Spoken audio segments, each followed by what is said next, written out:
Well, good morning, everyone. As Danielle said, my name is Gail Heinemeyer, and I'm the Director of Support Services for the Ridley School District, which is in Delaware County, just outside of Philadelphia.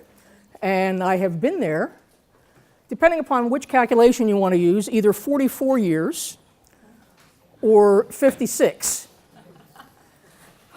And imagine, look how I look, to be 56 years there at that same spot.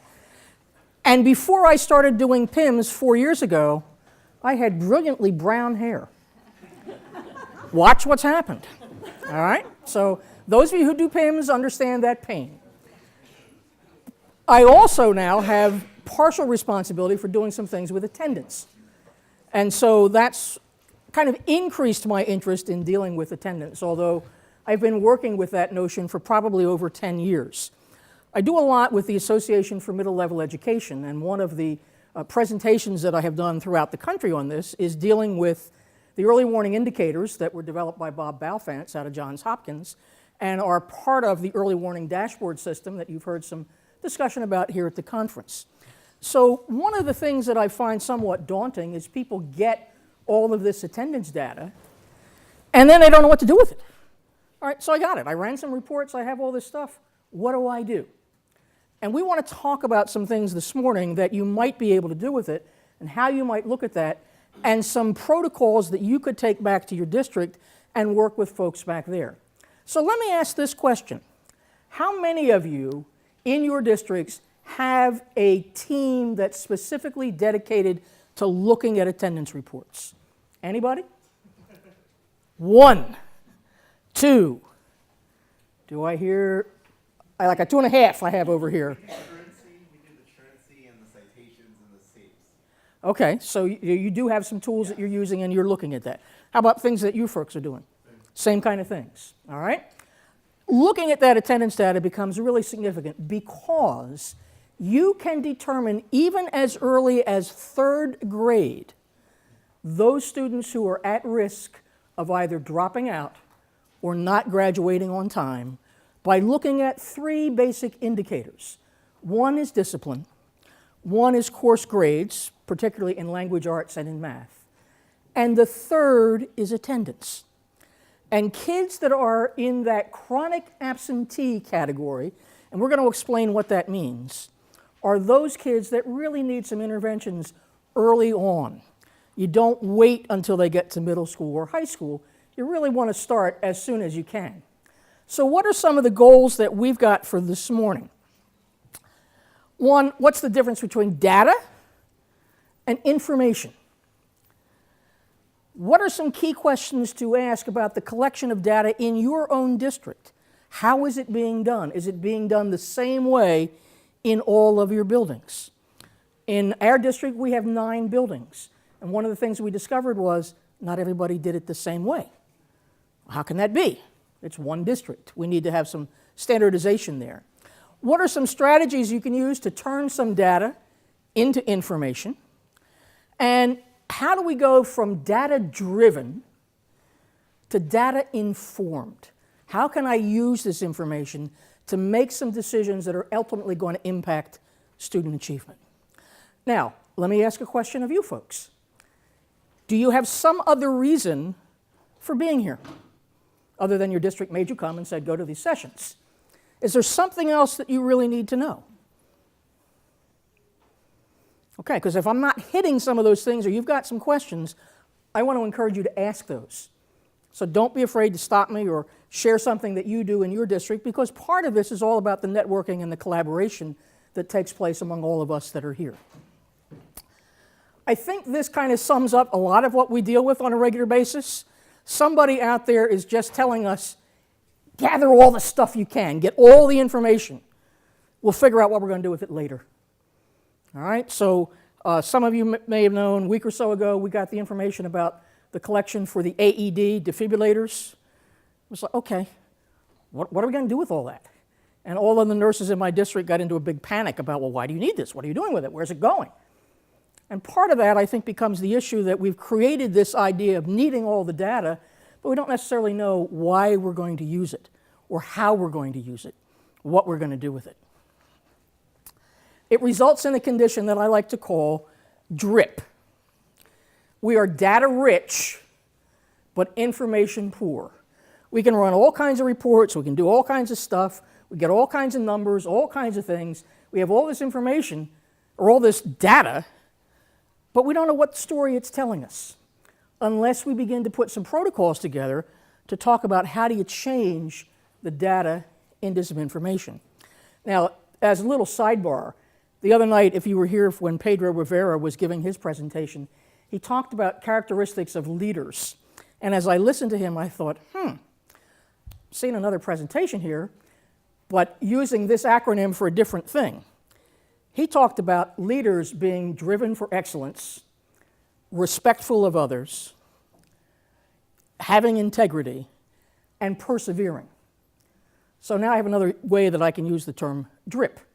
But in our context, it's really all about being data rich and information poor. So data, what is it?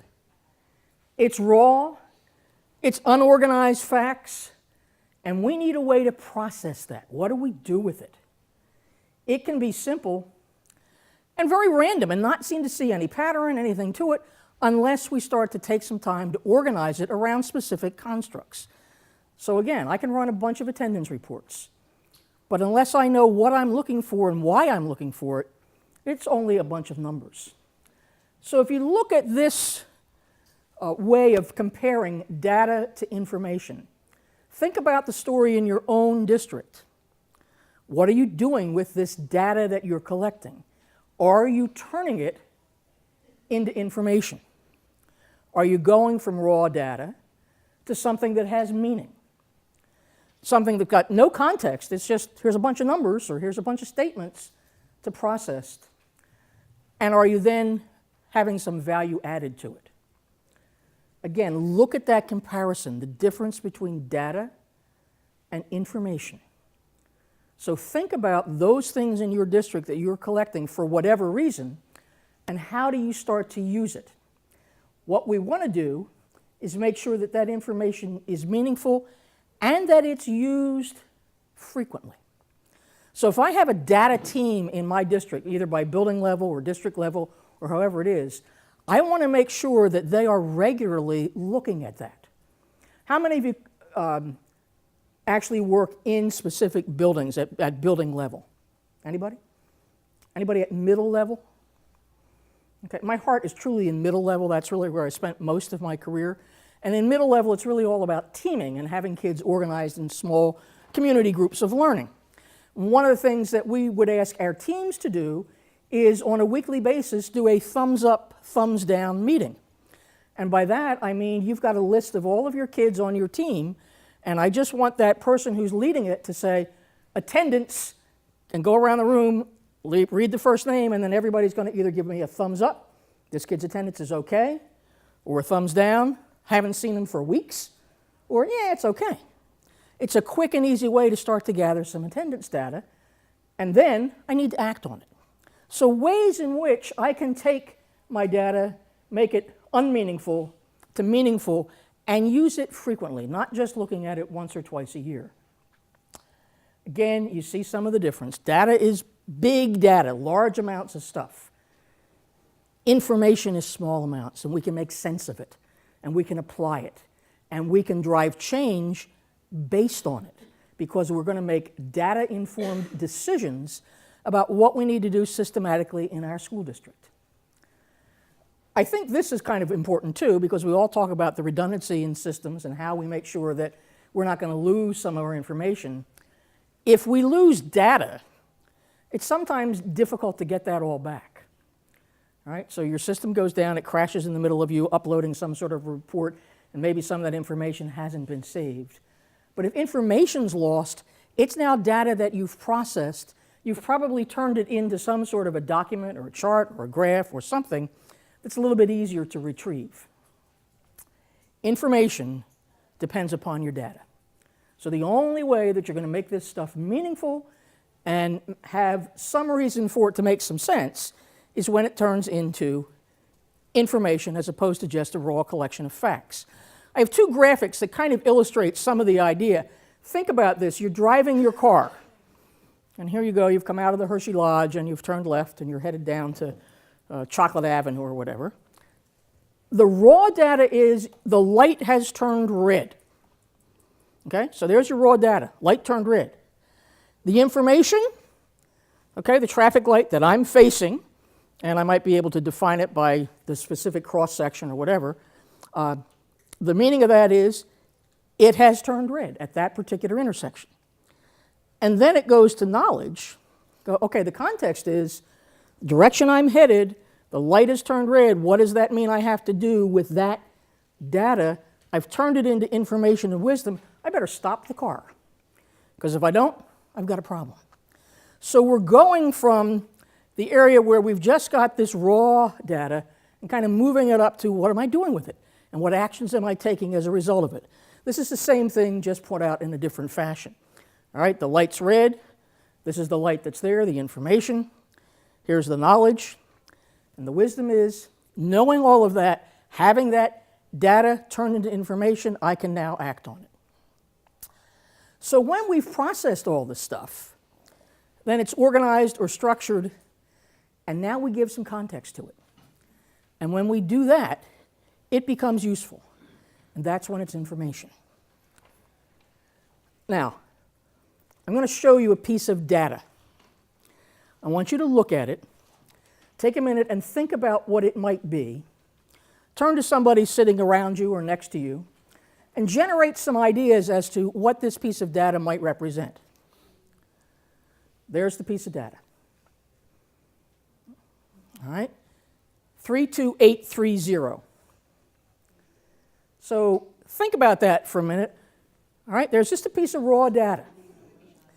Now start to think about how you would give that context. So talk amongst yourselves. This is the audience participation part of this. All right? What do you think you might make of that data? What is that? 32830.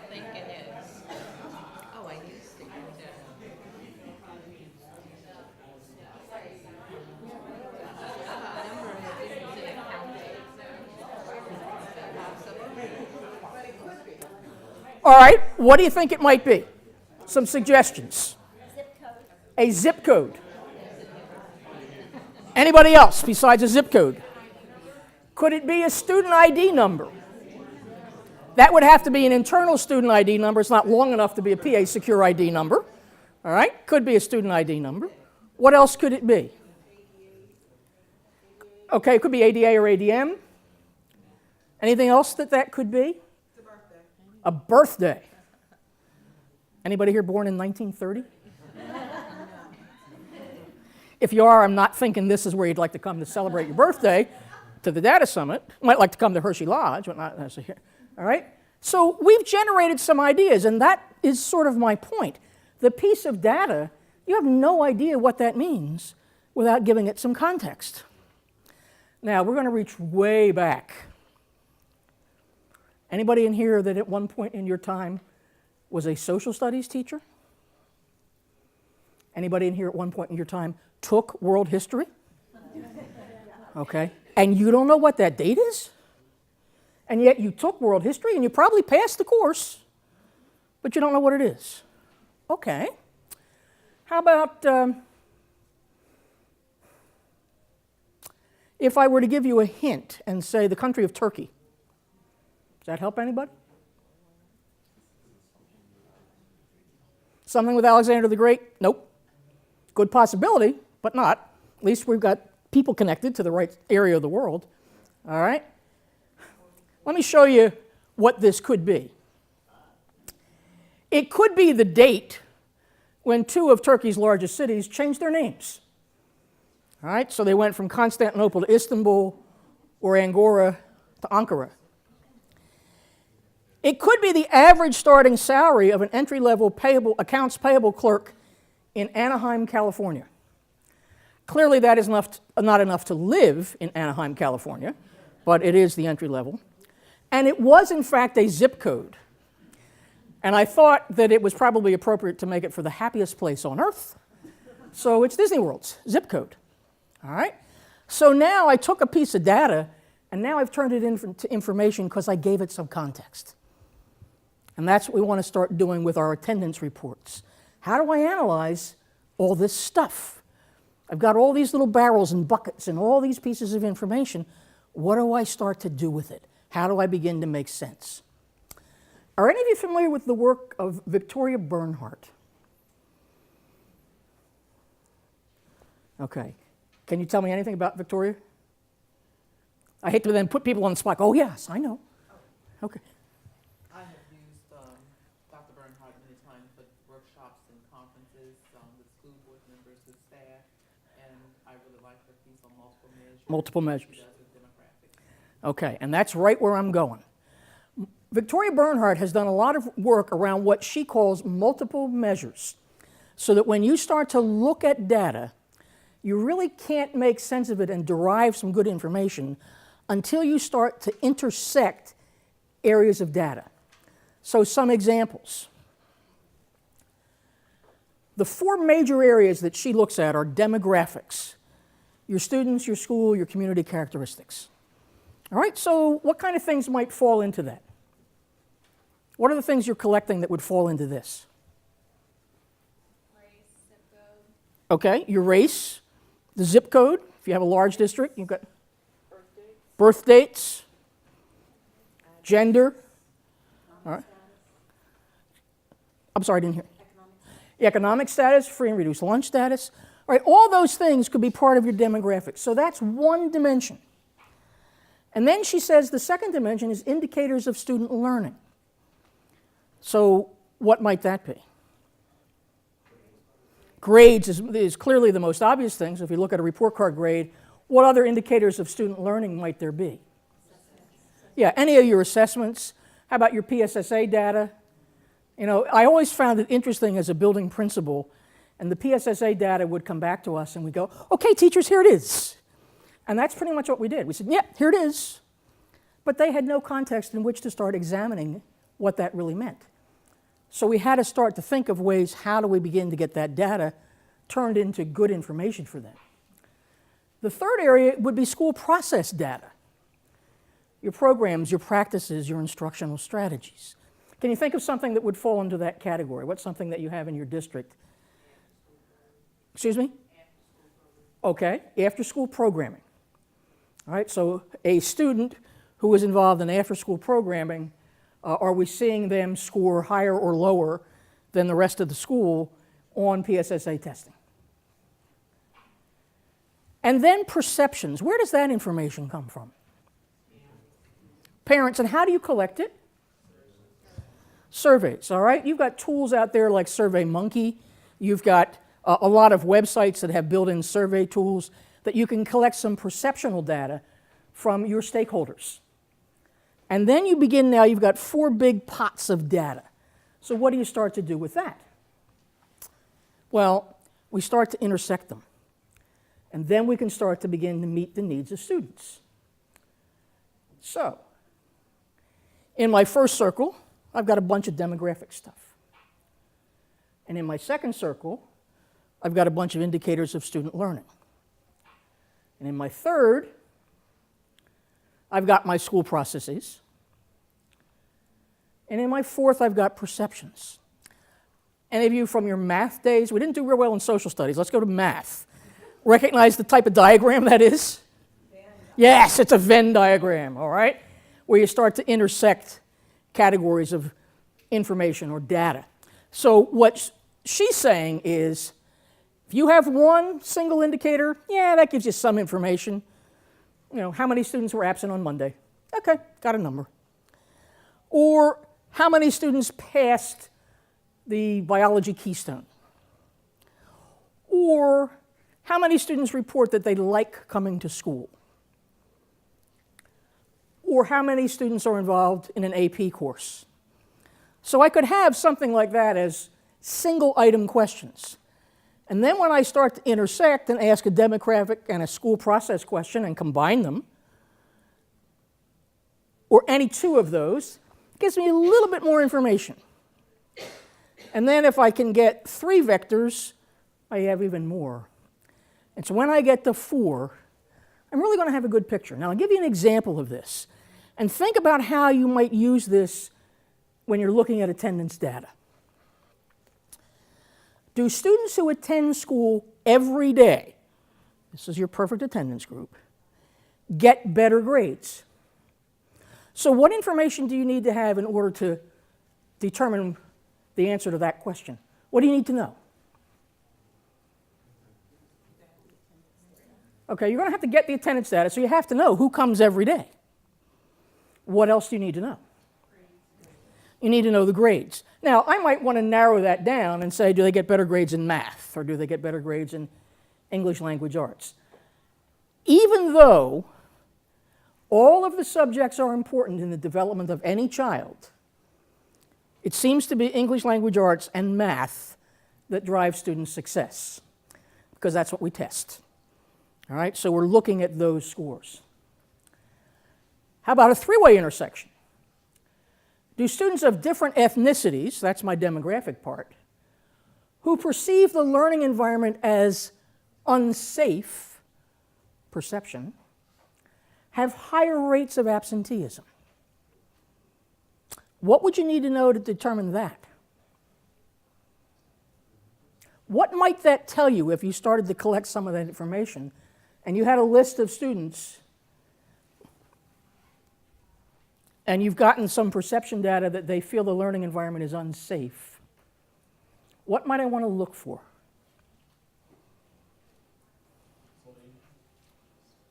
Bullying. All right, do they report bullying as an issue? Is that a problem in that school? What else could be an issue? Drugs, is there a drug problem? Real or perceived or imagined? One of my favorite stories about things that are imagined as opposed to real, a number of years ago as a middle school principal, I'm sitting in my office doing some work and my phone rings and it's a parent who happens to teach in a neighboring school district. And she said, I understand you're on lockdown. Can I come get my daughter? I thought, well, first of all, if we're on lockdown, no, you can't. And secondly, I'm sort of thinking I would know it if we were on a lockdown. We weren't. However, here's what happened. This is where you have to start digging and asking the questions. Her daughter was looking for a way to get out of a math test. She had asked for a pass to the bathroom and had taken her cell phone with her and called mom to say we're on lockdown. Now, there are a couple of violations going on here, all right? But you think about that perception data. The perception to the kid was, okay, I can put this story out and I can get mom to come pick me up. She clearly didn't understand what being on lockdown meant, all right? So perception becomes a big piece of this, particularly when it comes to students coming to school. What are some other things, if you move beyond that realm, that would be possibly considered as unsafe, not necessarily in the school itself, that could prevent kids from coming to school? The neighborhood environment. Aha, in what respect? There could be crime in the streets, perhaps drugs being sold, arguments, fights, that kind of thing. Okay, and it's not safe for them to walk through that area. All right? Now, interestingly enough, if you look at schools where the absentee rate is high, one of the things that often is a byproduct of that is increased juvenile crime during the day. All right, so you start to begin to connect some of those things. And then a four-way intersection, and sometimes you really have to stretch to get to that point, but is there a difference in attendance rates for 8th grade boys and girls who say they like school and they achieve at a good rate on PSSAs, and do they correlate with the types of programs that they're enrolled in? So for example, in mathematics, if you have an advanced math program, are there more kids that are in that course as opposed to those that are in a regular math course? So you start looking for all the ways to make these kinds of connections when you begin to analyze that attendance data. So then there's some questions about the data. Is it entered accurately on a daily basis? How would you know if it is? How do you know if attendance data is entered accurately by every teacher every day? How would you know? Or are you just assuming they all know how to take attendance? which is not necessarily true. All right? So that's one thing that you really need to look at. Is attendance entered accurately? Most people probably are using some sort of an electronic system. And do you go as far as, for the middle and high school students, enter it by period as well? I like this slide just because I think it's somewhat absurd.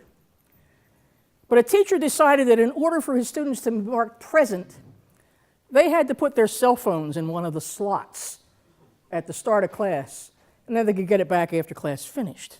What's wrong with that system? What's that? Yeah, what if that kid doesn't have a phone? Which I find highly unlikely, but you know, there might be that one kid who doesn't have a phone. What else could be a problem with that? Can't enforce compliance. Okay, can't enforce that compliance. What if I don't want to give my phone up? Because if I put it there, what might happen to it at the end of class? It disappears. Somebody else gets to it before I do. What if I put it in the wrong slot? All right, so not a really good way to take attendance. So I'm not sure what the issue was. Did they want to make sure that people didn't have access to their cell phones? Or was it really a way of taking attendance? So you've got to look and talk to the folks who are doing this on a regular basis. How are you taking attendance? Do you have your seating chart and you're quickly looking and going? Or are you calling every kid's name? Now what's the problem if it's now March and you're still calling every kid's name? What's the problem with that? Yes, indeed. I don't know who these kids are, and it's March. All right? Part of the success of kids in school is built upon having positive relationships. So if I'm the classroom teacher, and by March I still don't know who the kids are, and I'm still calling names, all right? One issue that's saying to me is you're not building relationships. What's another problem with doing that? What's another problem with taking attendance by calling people's names? It takes time, all right? I have watched teachers, veteran teachers, in the second semester, starting their class off by calling the attendance. And you know what? When they do that, they lose an average of 2 to 3 minutes of instructional time at the start of every class. Multiply that by the week, multiply that by the year. How much instructional time did you lose because you're still calling the roll? All right, so think about how teachers are, in fact, taking attendance. So everybody's daily attendance, each student's daily attendance, is one little piece of data. It's one piece of information. I can use that, I can get the average daily attendance of a class, a grade, or even the entire school. Why do I want to know that?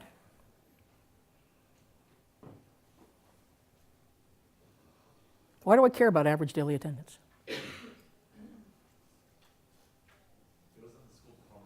Yeah, go ahead. So on that school performance profile, what else is it tied to? Yeah, funding. All right?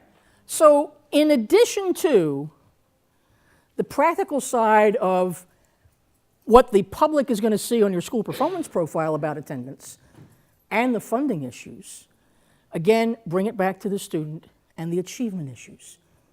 If I have kids that are missing significant amount of days, these are kids that are at risk of not graduating on time. Do you use consistent attendance codes across your district? How many of you could say for sure right now you know that in every building in your district, everybody uses the same attendance codes?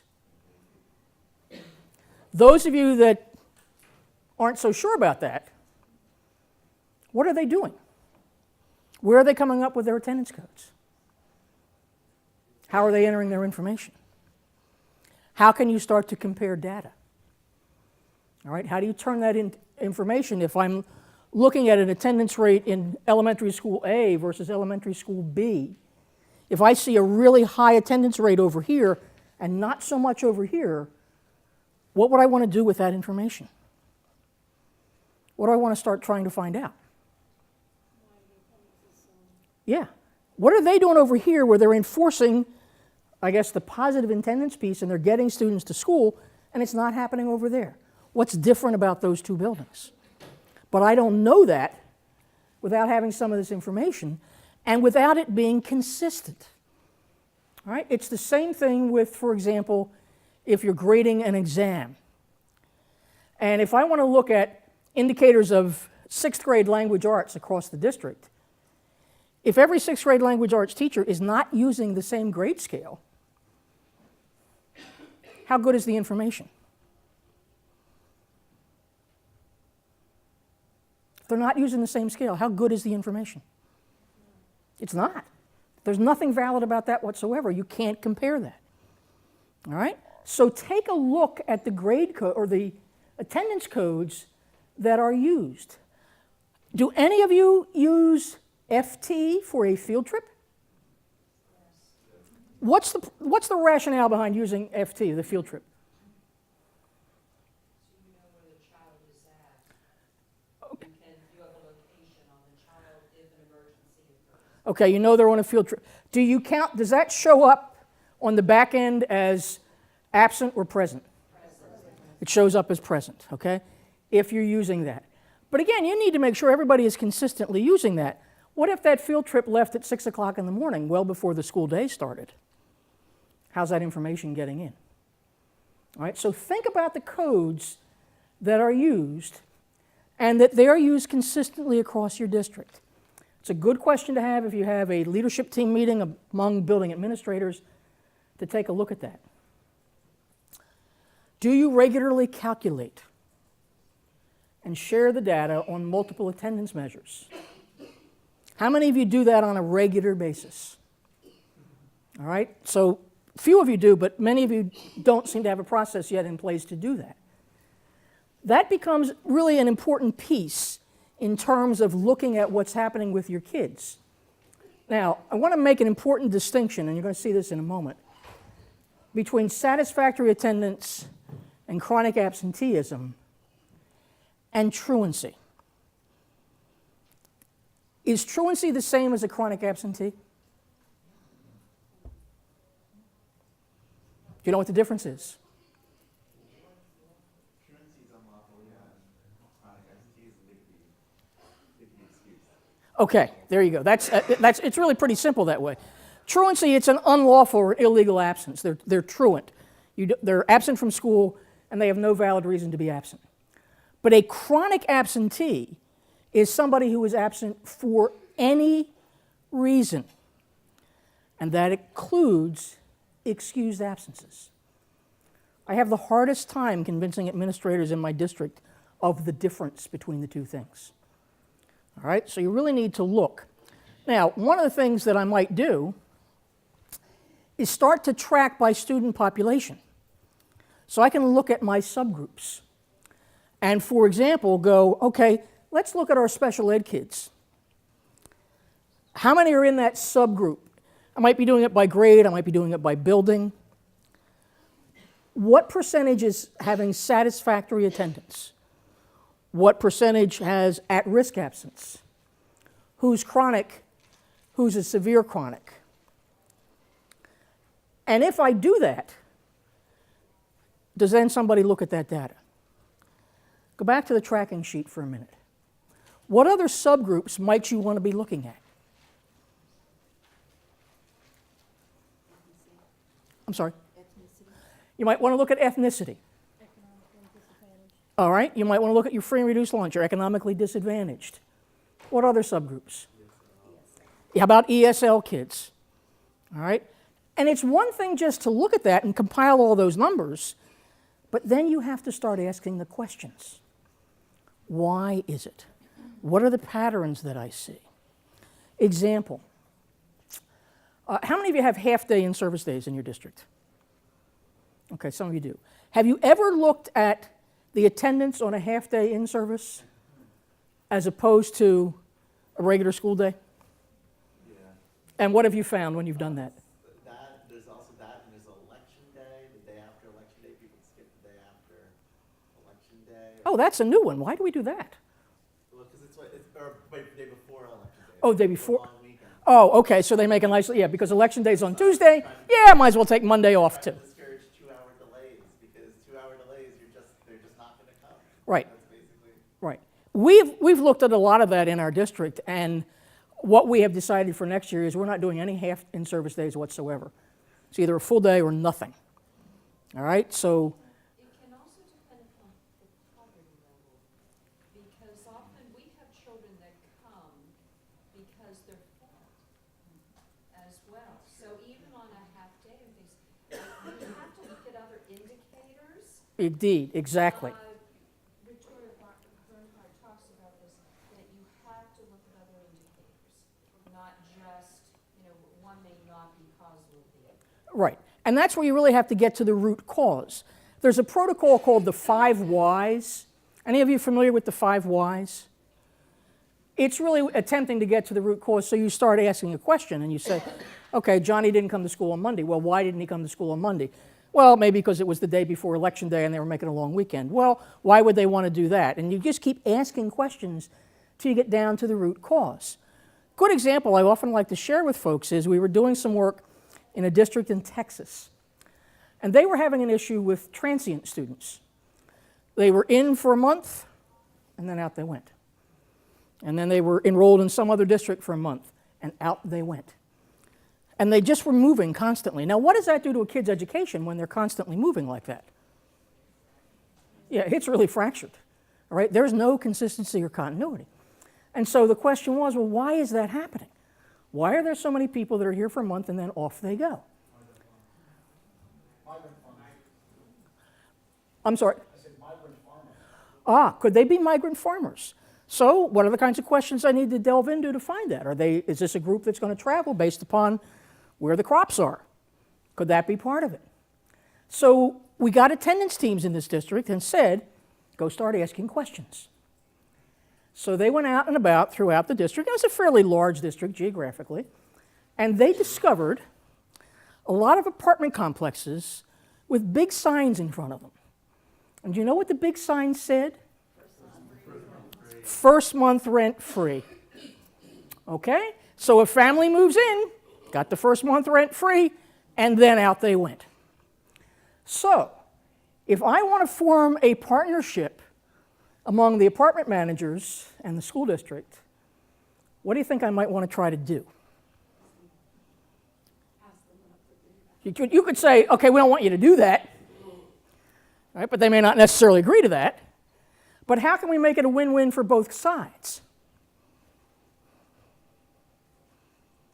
How do you make it a win-win for both sides?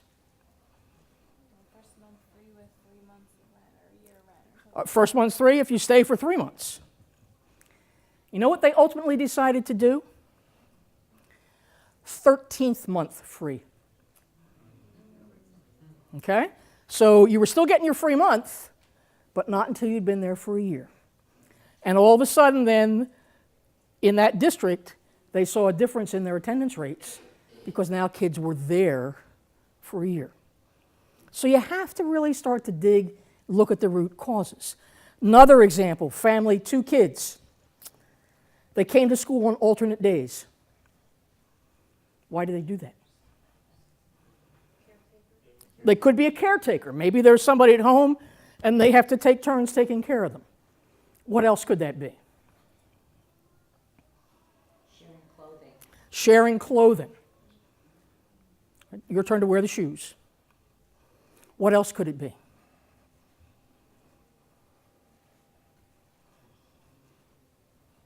Got 2 kids that are coming to school on alternate days. Are they taking care of somebody? Do they have clothing that they're sharing? What other ideas could you come up with that might cause that to happen? Working at a family business. Is there a family business and they take turns working at the family business? All right? So you see what starts to happen when I start to ask the questions. Okay, I've identified, I've got 2 kids, they come to school on alternate days. Okay, so what? So now I need to start saying, why is that happening? And start asking those questions. We had a situation in our district that was happening this past year. Young man who was really struggling, he was having some difficulties, an IEP student, not doing particularly well. He had been in our brick and mortar building, and then we moved him, we wanted a digital or cyber school of our own. He wanted to try that. and that wasn't working, and then we moved him into what we called our enhanced digital learning, which essentially was a twilight school, and he wasn't coming to that either. We thought, okay, we've tried 3 different things. You're still not coming to school.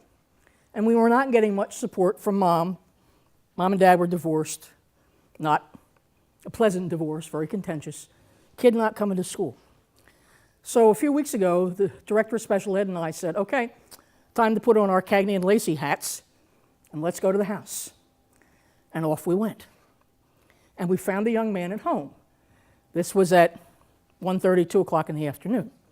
All right? You know why he wasn't coming to school? He hadn't been successful in brick and mortar, hadn't been successful in cyber, wasn't coming to twilight school. You know why he wasn't coming?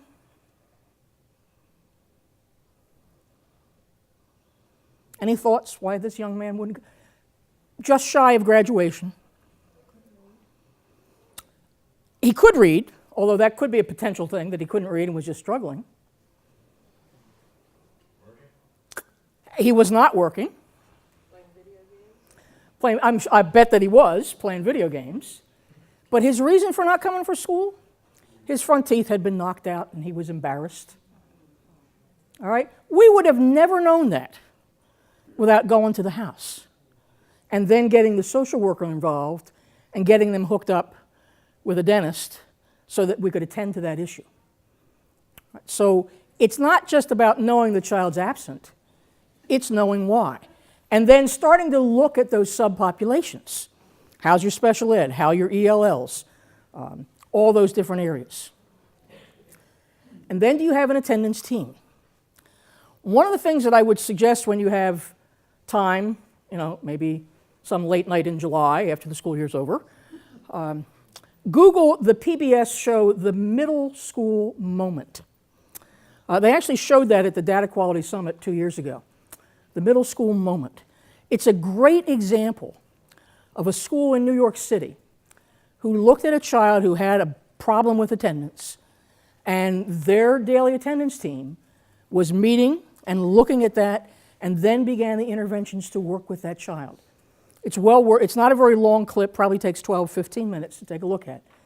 But look then at the difference that it makes. And to go back to something that was said over here, the idea about that relationship piece. If I want my kids to come to school, and when I say my kids, I'm talking about the kids in my building, not my kids, I want them to feel welcomed. I want them to feel it's a safe and a supportive and inclusive place. I want to build those relationships. Teachers were asked, be at your door when classes change. Why do you think we told them to be there?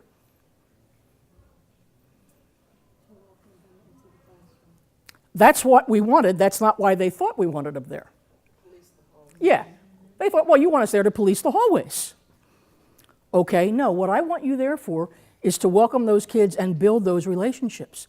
I want you taking the temperature of kids as they're coming in your classroom. Or the same thing in the morning and at the end of the day. I want school personnel out and about so you're welcoming kids as they're coming in and you're saying goodbye to them as they go on their way. So there's a relationship piece that's built that kids want to show up.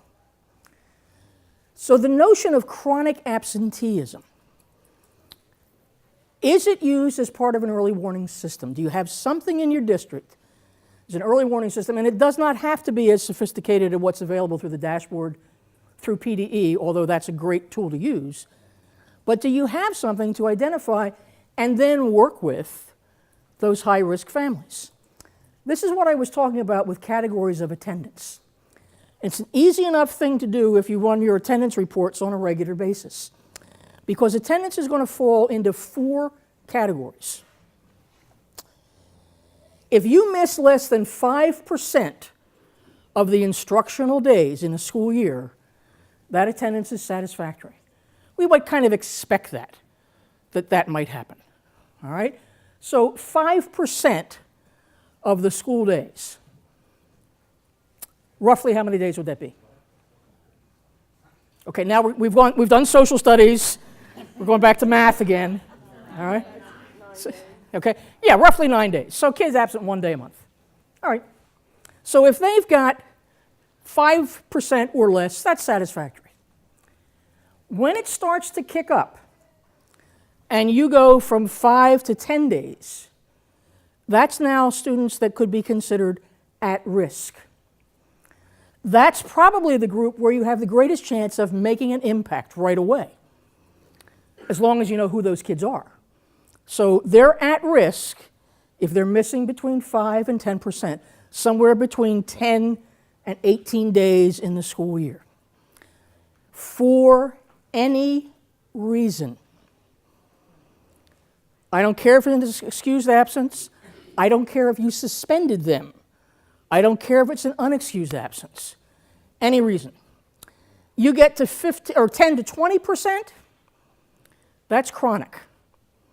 And those are kids that, if you don't intervene as soon as possible, that's going to impact your graduation cohort rate, because they are not going to graduate on time, if at all. And then you get to severe chronic, you're missing 20% or more. All right? The young man that I was telling you about with the problem with his teeth had missed 84 days of school. 84 days of school.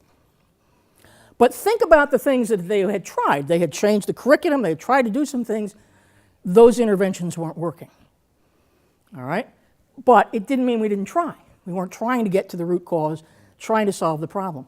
So I would often do this. Fortunately now there's somebody else in the department that can handle this, but maybe at the end of a month I would just run an attendance report by building and say, give me a list of all the kids who have, and I would calculate, let's say if it was at the end of the first month, give me a list of kids who have more than 3 days of absence.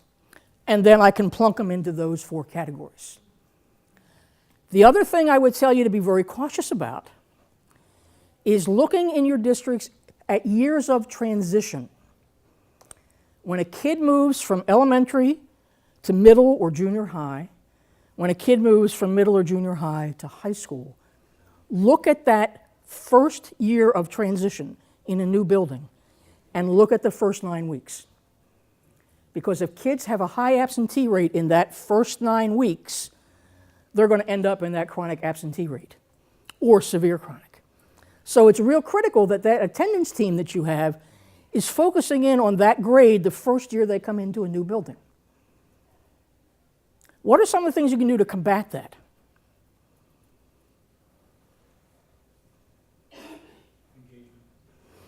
Student engagement. One of the greatest things that students report why they drop out of school is lack of student engagement. All right, so how are we getting them engaged in what it is that they're doing? How are we getting them, number one, to school? How are we getting them engaged? How are we building the relationships? How are we creating a safe and secure environment that's inviting where they want to be? So we need to look at all of those things. Yes?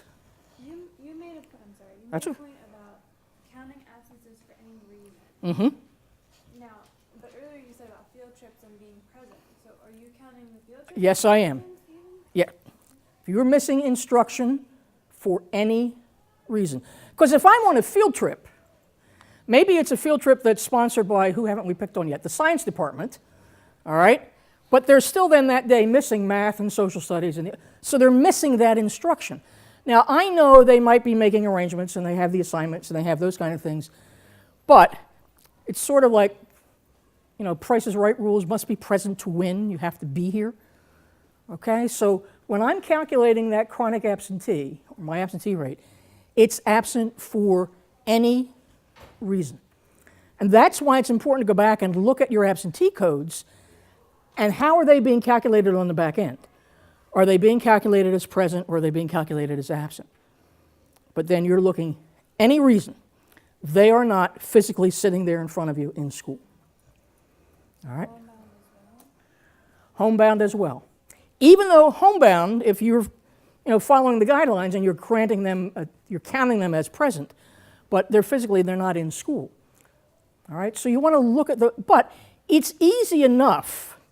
If I generate my list, I can start looking at the kids with my data team, and I've identified the key people, so maybe it's a guidance counselor, it's a social worker, it's a dean of students, whoever might be key in your department, in your building, and say, okay, let's look at these kids. Well, I know this student was in the hospital, so I'm not necessarily going to be concerned that they're a chronic absentee because I can explain that. But I want to make sure that they've had opportunities to make up that missed instruction. All right, so I can look at some of them quickly and determine whether or not it's a real severe issue I have to deal with, or it's something that I know there's been an alternative way to handle it. All right, but using that raw data, you're absent for any reason. And then do the folks in your district have professional development about the early warning indicators? Do they know what to look for? Right? Attendance is probably attendance and grades are fairly easy to look at. All right, so if I'm looking at somebody whose attendance issues are significant, or I'm looking at somebody whose grades are not satisfactory, let's say C or better, these are kids, and that becomes signs of academic risk, and again, those kids that probably are not going to graduate on time, if at all. But the teachers and your administrators need to know and understand that. They need to know what to look for. It can't all be on you. It's not up to you to solve all those problems. There is a way that you can get your teachers and your administrators engaged in the process. It's called a data-driven dialogue. Anybody familiar with that idea? It's very simple. You can Google this. You'll find more specific directions. But let's say you run your attendance data. You've got your data for a building or a grade level or whatever configuration it is that you choose. So you've got the data. Before you give it to anybody, phase one is make some predictions. I'm about to share with you data regarding the rate of absenteeism in 7 elementary schools in our district. What do you think you're going to see? And then I would just let people brainstorm things. So now they've got some predictions. And then I would hand them the data. What are the facts? By just looking at that, what can you observe? What do you notice? And then I'd ask you to make some inferences. So it kind of goes like this. It's going to build some sense of understanding and awareness about each of the persons on that team. What do they think? What do they believe? What do they know? What do they think is true? And they're going to make some assumptions without passing judgment. It's just some basic assumptions. And everybody's got an equal voice. So you want to make sure that it's almost like a brainstorming process. Everybody gets an opportunity to be heard. And then we start with those predictions, just some private think time.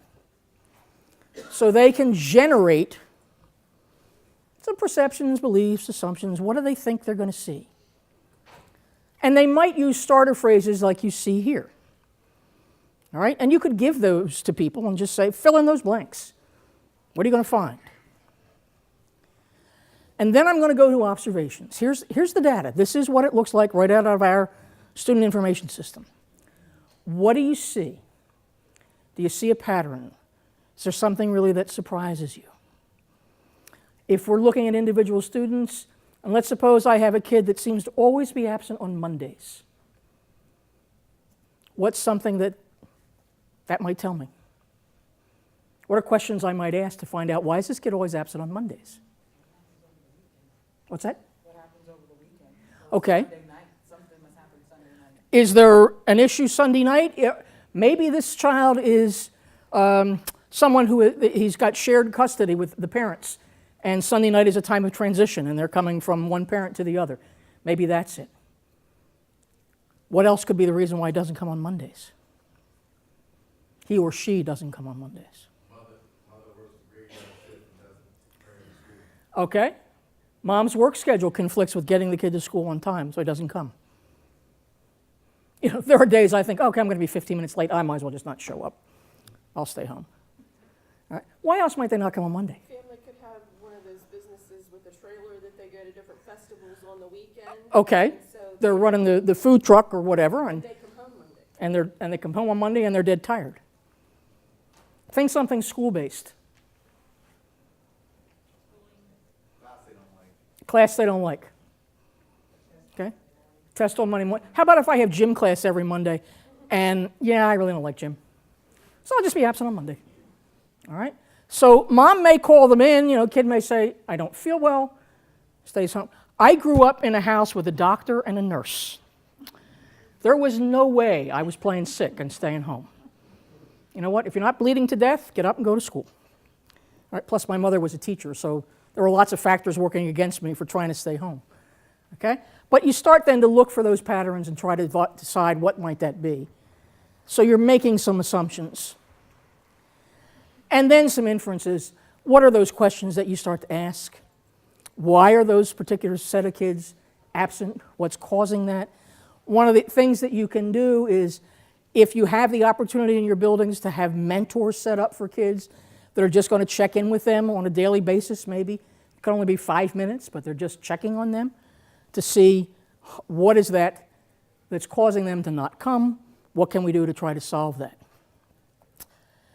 I think this data suggests, there might be other data that could help me get to an answer.